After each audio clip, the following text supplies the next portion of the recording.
Seorang pria menemukan kerangka emas di sebuah gua. Penasaran, dia membiarkan darahnya jatuh ke tanah. Tanpa diduga, pohon kering di kerangka itu mati seketika.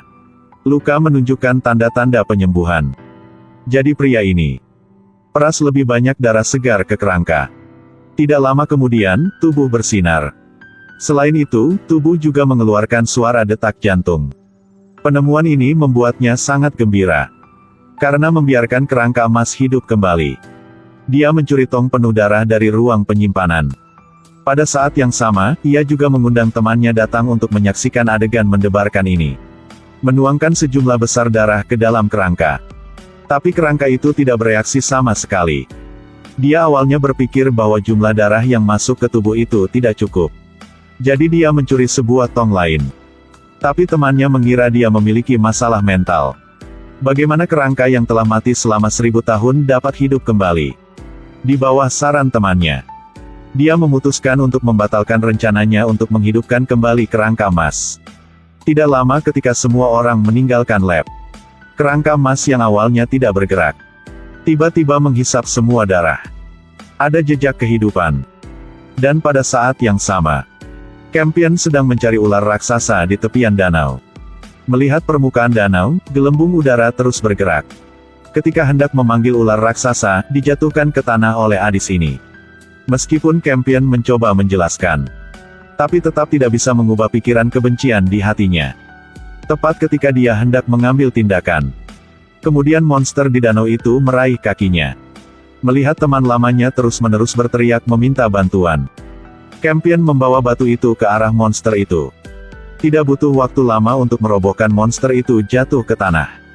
Ini adalah pertama kalinya Campion membunuh seseorang jadi sangat dia takuti.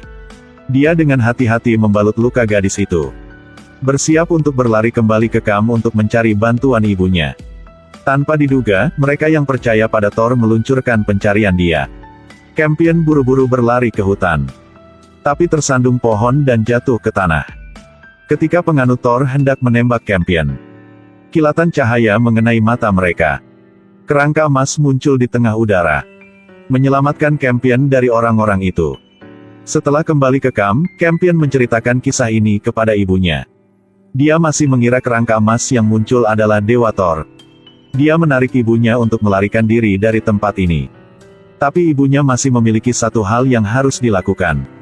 Dia sepertinya merasakan ada sesuatu yang tidak beres. Jadi bawa Campion ke danau lagi. Tanpa diduga, Markus memblokir jalan. Orang di depan yang memiliki kekuatan hebat seperti Markus. Ibunya diseret pergi. Sementara Markus hendak mematahkan leher ibunya. Campion mengalihkan perhatiannya. Ibunya juga meluncurkan serangan balik, menjatuhkan Markus ke tanah.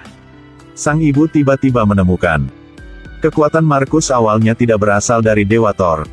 Tapi karena dia menelan matanya, jadi dia mendapatkan kembali matanya dengan metode istimewa. Dibangkitkan kembali. Dia membawa Paul, yang terluka parah, ke kamp untuk perawatan. Segera dikelilingi oleh tentara. Jadi ibunya mengambil keuntungan dari jiwa. Untuk dengan mudah mengalihkan perhatian tentara, dia membawa Paul ke ruang perawatan. Dokter mengatakan itu dibuat oleh Thomas.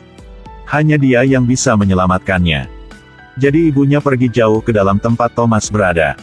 Tapi Thomas memintanya untuk memberinya 2 mata. Hanya dengan begitu, orang yang dicintainya akan bisa bertahan. Setelah melalui begitu banyak masalah, dia menolak permintaan Thomas. Dia percaya bahwa energi ada di tangannya. Hanya dengan begitu dia baru dapat melindungi orang yang dia cintai dari ancaman. Jadi dia menghancurkan sistem Thomas. Menjadi penguasa komunitas. Lamia mengambil tubuh hangus dari poros pelat.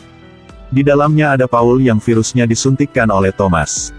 Sel-sel dalam tubuhnya telah berkembang pesat. Jika setelah 24 jam dia tidak menerima pengobatan, tubuh Paul akan membusuk oleh virus. Dan menjadi monster besar. Jadi Lamia memasuki ruang interogasi. Mencoba memaksa Busur untuk bertanya akan informasi penawarnya. Tapi kekuatan Kapten Keamanan terbatas. Tidak ada akses ke dokumen rahasia. Staf medis putus asa untuk mendapatkan token Thor. Mulailah berdoa dengan sungguh-sungguh. Hanya bisa membuat Paul pulih. bisa membuatnya melakukan apa saja. Tapi ia telah menunggu lama dan tidak menerima pemberitahuan apapun. Di saat yang paling putus asa, tiba-tiba melihat seekor lintah besar di kaca.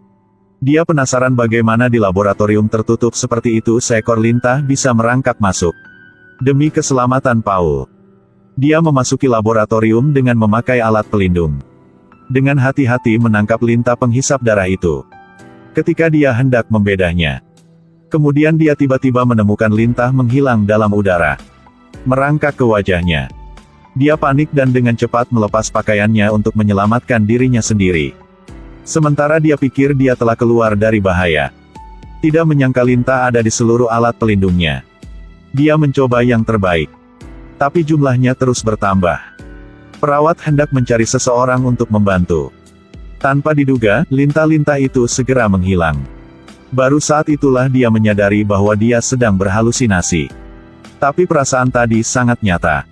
Dia punya perasaan bahwa dia tidak bisa membedakan mana yang nyata dan mana yang ilusi. Dia pikir dia tidak stabil secara mental. Bergegas menggunakan hologram untuk menilai kondisi mentalnya. Dia menggambarkan adegan tadi. Mesin evaluasi mengatakan bahwa lintah adalah monster laut asam, yang memiliki efek penyembuhan magis. Tapi akan berbahaya kalau mengumpulkannya. Karena Paul sedang berbaring di ranjang rumah sakit. Dia tidak bisa berpikir sebanyak itu. Dia mengajak champion ke pantai asam. Perangkat pencarian sederhana yang terbuat dari bola 3 dimensi. Tidak lama kemudian monster itu merangkak naik dari air. Ia mencari-cari suara yang terdengar. Champion memilih waktu yang tepat untuk membuang bom asap. Asap tebal muncul. Tidak lama kemudian monster itu pingsan ke tanah. Perawat buru-buru menarik lintah dari tubuh monster itu. Rasa sakit dengan cepat membangunkan monster yang tidak sadarkan diri. Itu tiba-tiba menyerangnya. Dia mulai melawannya. Tanpa diduga, monster ganas banget. Menjadi begitu pengecut. Itu diancam oleh perawat untuk melarikan diri ke laut. Selesaikan masalah yang ada terlebih dahulu. Dia buru-buru meletakkan lintah yang baru saja dia ambil ke tubuh Paul. Itu terus-menerus menyedot virus berwarna hitam. Tidak lama kemudian keadaan Paul telah dipulihkan. Pada akhirnya Lamia dan yang lainnya menghela nafas lega. Sementara semua orang berdiri di samping tempat tidur. Ayah membawa sebuah yang berbentuk bola masuk. Di dalamnya tercatat sumpah seorang gadis kecil saat bergabung dengan Dewa Thor. Sekarang ikuti Markus ke kuil.